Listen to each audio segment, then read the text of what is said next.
नमस्कार, कैसे हैं आप सब? ज़रूर बहुत खुश होंगे और स्वस्थ होंगे।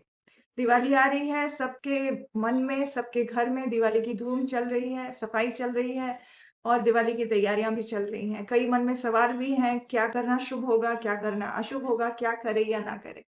बहुत सारी चीज़ों की इन्फॉर्मेशंस और बहुत सारी जानकारियाँ अभी आपको मेरे वीडियो में मिल जाएँगी।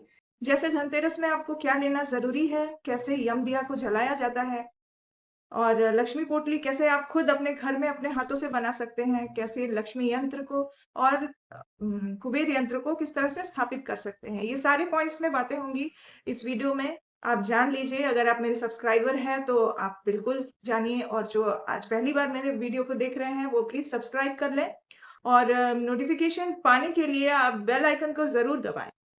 अगर इन सारी टॉपिक्स के अलावा और भी बातों पे आपको किसी तरह के सवाल हैं, मन में कुछ जानना चाहते हैं, तो कमेंट करके ज़रूर पूछें, मैं उनका जवाब देने का पूरा-पूरा कोशिश करूँगी। तो आज वीडियो स्टार्ट करेंगे धनतेरस से।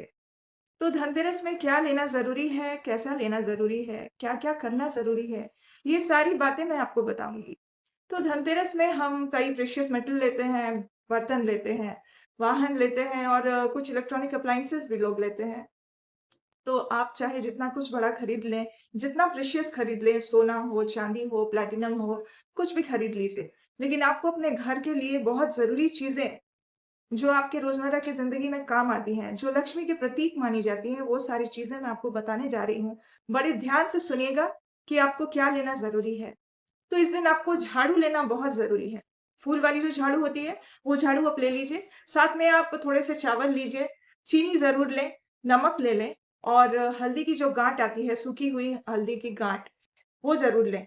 ये सारी चीज़ें अगर जब आप लेते हैं धनतेरस में, तो माता लक्ष्मी को बहुत प्रसन्नता होती है, क्योंकि माता लक्ष्मी हमारे घर हमारे रसोई घर में भी विराजमान है, इन्हीं चीज़ों के रूप में।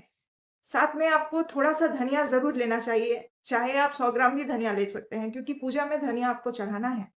माता लक्ष्मी की पूजा में धनिया को चढ़ाया जाता है। तो ये सारी चीज़ें जो आप लेंगे, चीनी हो, नमक हो, चाहे जिस क्वांटिटी में आप लें, आप अपने सामर्थ्य अनुसार लें, अपनी ज़रूरत के हिसाब से लें। अगर थोड़े अमाउंट में आप ले रहे हैं, तो सारा लेकर आप पूजा स्थान में रखें। जब आप पूजा करेंगे, तो माता लक्ष्मी के पास ये सारा कुछ रखें। लेकिन अगर आप ज़्यादा अमाउंट में ले रहे हैं, बड़े पैकेट्स ले रहे हैं, तो आप एक थाल ले लीजिए और कटोरी में भरकर, छोटे-छोटे कटोरियों में भरकर ये सारे चीज़ प्रतीक के रूप में वहाँ रख सकते हैं पूजा के दौरान। और उसके बाद दूसरे दिन जब आप इनको सुबह नहा धोकर उठाएँगे, उसके बाद आप रसोई घर में इनको ले जाइए और जैसे खाना बनाने के लिए हम यूज़ करते हैं, उसको यूज़ कर सकते हैं। तो ये झाड़ू कब यूज़ करना है? ये कन्फ्यूज़न लोगों को रहता है कि झाड़ू तो हर साल हम खरीद लाते हैं, पर इनका क्या करना है? यूज़ तो करेंगे ही, लेकिन कब करना ज़्यादा अच्छा होता है। तो झाड़ू को आप पूजा वाले दिन यूज़ ना करें। झाड़ू को आप पूजा जिस दिन होगी, अन्य सामग्रियों के साथ-साथ झाड़ू को भी आपको रखना है। भले आप थोड़ी दूर में रख लीजिए, लेकिन झाड़ू भी वहाँ आपका रहना चाहिए। दूसरे दिन आपको झाड़ू का इस्तेमाल आपको घर झाड़ू करने के लिए लाना है। उस दिन आप पूजा में उनको शामिल करेंगे। ये सारी चीज़ों को शामिल करें। तो ज़रूर क्लियर हो गया होगा ये सारी कन्फ्यूजन्स आपको। तो अब चलते हैं कि कैसे यम दिया को जलाएँगे। तो यम दिया आपको जलेगा 30 अक्टूबर बुधवार के दिन, शाम को 6 से 7 का जो है मुहूर्त है। इस दिन आपको जलाना है शाम को 6 से 7 के बीच यम दिया। नरक चतुर्दशी के दिन जब हम ये यम के दिया जलाएँगे, तो इस बात का ख़्याल रखना है कि जो नॉर्मल दिया होती है, उससे थोड़ा-सा बड़ा दिया लेना है आपको, क्योंकि जितना देर तक जलेगा, उतना अच्छा माना जाता है। तो उस दिन आपको एक बड़ा-सा दिया लेना है, सरसों का तेल उसमें डालना है और लंबे बाती वाली, जो बाती होती है, लंबे वाली होती है, वो यूज़ करना है। तो दिया के नीचे या तो आप थोड़ा-सा धान रखें, या तो फिर चावल रखें, या फिर आप धान और चावल नहीं रखना चाहते हैं, तो आप फूलों का आसन भी दे सकते हैं। यानी फूलों को आप थोड़ा-सा तोड़ लीजिए, उनकी पंखुड़ियाँ तोड़ लीजिए और दिया के नीचे डालिए और उसके ऊपर दिया को बैठाइए। ये हो जाएगा फूलों का आसन। तो आपको इस तरह से दिया को जलाना है। आप मेन डोर में जलाइए, चाहे जिस दिशा में रखिए, लेकिन जो दिया का मुख होगा, वो साउथ की तरफ होगा, यानी दक्षिण दिशा की ओर होगा, क्योंकि दक्षिण यम का दिशा माना जाता है। इसीलिए यमदेव से हम उस दिन प्रार्थना करते हैं, ये दिया जलाते हैं कि घर में कभी कोई अकाल मृत्यु ना हो। तो यम के दिया के साथ-साथ आपको अपने मेन डोर के दोनों तरफ भी दिया जलाना है उस दिन।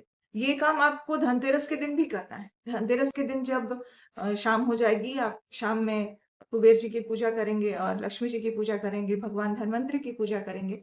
उस समय भी आपके मेन डोर के दोनों तरफ दिया जलने चाहिए और दीपावली के दिन तो आप जलाएँगे ही। आप जान लेते हैं कि कैसे आपको लक्ष्मी पोटली बनानी है अपने हाथों से। तो सबसे पहले तो अपनी तिजोरी को या जो भी सेफ जहाँ पे आप अपने पैसे रखते हैं, गहने रखते हैं, जो ज़रूरी डॉक्यूमेंट्स रखते हैं, उस जगह को पहले साफ करना है। आप पहले कभी कुछ लक्ष्मी पोटली या किसी तरह का कोई सामान रखे हुए हैं, तो उन सबको निकाल दीजिए आप और निकाल कर उन्हें बहुत ही सम्मानपूर्वक विसर्जन कीजिए उनका। ये काम आपको धनतेरस से पहले करना है और ये सब कुछ कर लेने के बाद धनतेरस के दिन वहाँ नया कपड़ा बिछाइए। नया कपड़ा कौन-से रंग का होना चाहिए? वो बिल्कुल लाल रंग का होना चाहिए। या तो आप रेशम लीजिए, अगर रेशम नहीं लेंगे तो आप मलमल का कपड़ा भी बिछा सकते हैं। तो वहाँ पे एक लाल जो कपड़ा है वो बिछा लीजिए। उसके ऊपर आपको अपना जो कैश है गहने हैं, ये सब कुछ रखने चाहिए। वहीं पे आपको रखनी है लक्ष्मी पोटली। तो लक्ष्मी पोटली के लिए आपको कौन-कौन सी चीज़ें चाहिए? एक लाल कपड़ा ले लें, लाल कपड़े में आपको रखने हैं 3 इलायची, जो हरी वाली इलायची आती है, हम पकाने में यूज़ करते हैं, वो 3 इलायची आपको लेनी है। आपको सूखे हल्दी का गाँठ लेना है और साथ में डालना है अखंड या फिर अक्षर, अखंड चावल जिसे कहा जाता है, जिसमें किसी तरह का कोई टूटा-फूटा चावल ना हो, बिल्कुल अखंड होने चाहिए, वो ऐसे चावल आपको लेने हैं थोड़े से। साथ में एक सिक्का रखना है आपको। 2 लौंग रखने हैं और एक देसी कपूर का टुकड़ा ज़रूर रखना है। इन सारी चीज़ों को आप पोटली बना लीजिए और पोटली बनाकर ओम श्रीं नमः, ओम श्रीं नमः, ओम श्रीं नमः ये कहते हुए ये पोटली को आपको बनाना है। मैंने ये मंत्र अपने स्क्रीन पे दिया हुआ है, आप ये देख लीजिए।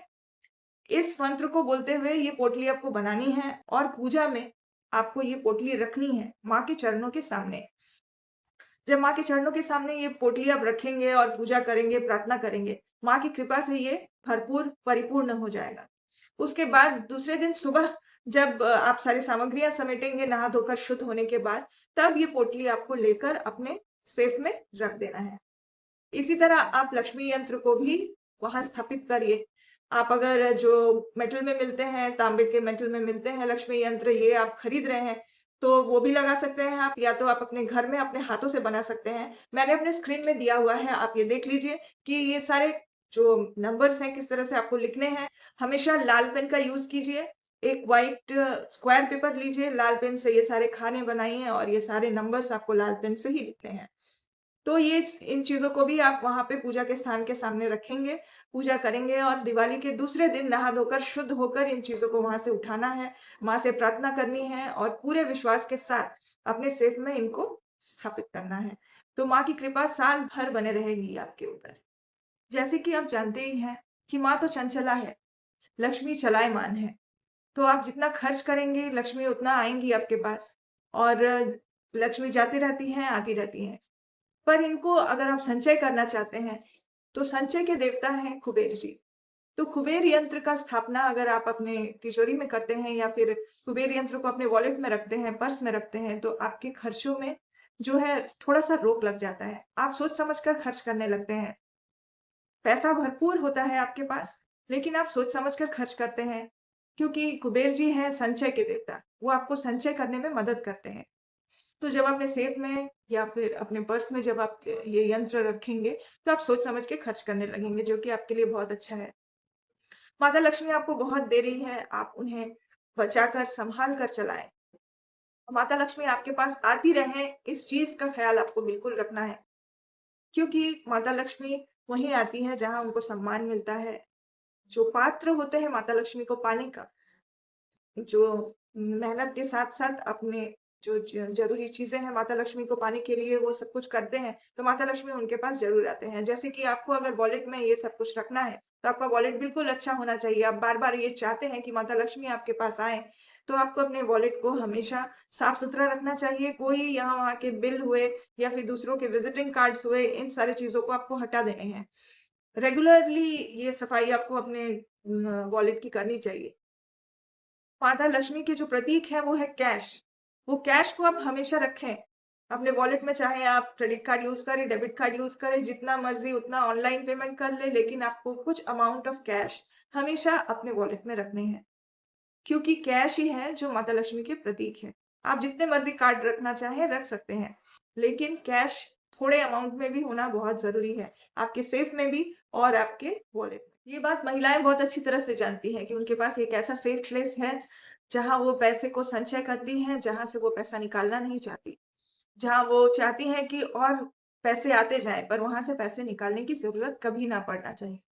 तो ऐसे जगह में आपको कुबेर यंत्र का स्थापना करना चाहिए, क्योंकि कुबेर जी हैं संचय के देवता। वो आपको पैसे जोड़ने में मदद करते हैं, घर में बरकत लाते हैं। तो कुबेर जी का जो दिशा है वो है नॉर्थ, यानी उत्तर दिशा। तो आप उत्तर दिशा में ऐसे सेब को रखें जहाँ पे आपको कुबेर जी की स्थापना करनी है। कुबेर जी की पूजा नॉर्थ में होती है।